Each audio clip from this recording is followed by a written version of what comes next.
All right, next one. From a standard deck of cards, you choose one card. Let event A be you choose a red card, and event B you choose a queen. Find the probability of A. So probability of A is a red card. Red cards are half of the deck, and there's 52 cards in the deck. So half is 26 out of 52. So that's going to be a 0.5.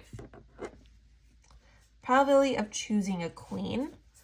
So your probability of choosing queen, there's 4 queens in a deck. So we got 4 out of 52, which is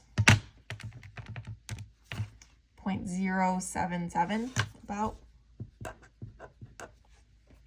Probability of A and B occurring. You're choosing a red card and you're choosing a queen.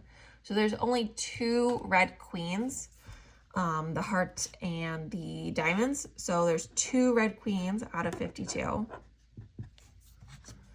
So 2 out of 52, and that's going to be 0.038.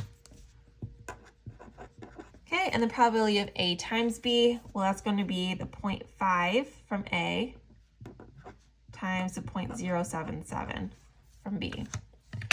So 0.5 times 0.077, and that's going to be 0.0385, which actually looks perfect, 0.038.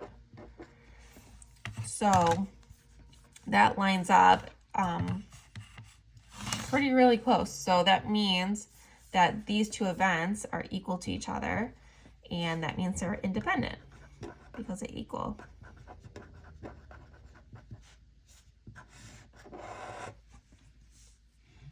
Okay, and the next one, determine if the following events would be independent or dependent. So they don't give us any information. We just gotta think about it ourselves. So if we flip a coin, so if you flip a coin once and then you flip a coin again, it doesn't matter what you got the first time. Does that affect anything the second time? And the answer is no. If I flip a coin and get heads, that has no effect on whether I get heads or tails the next time. That second time does not depend on whether I get heads or tails the first. So this first one, flipping a coin, is going to be independent. My flips are independent of each other.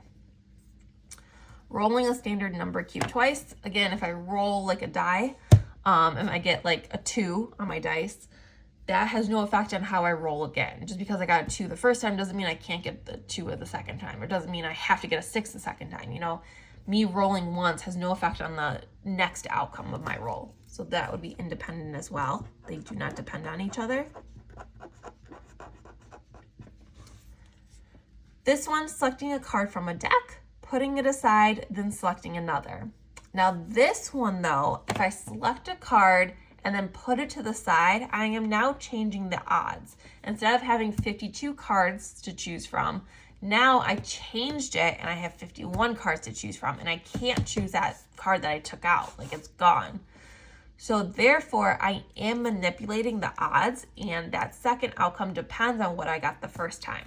So that one would be dependent.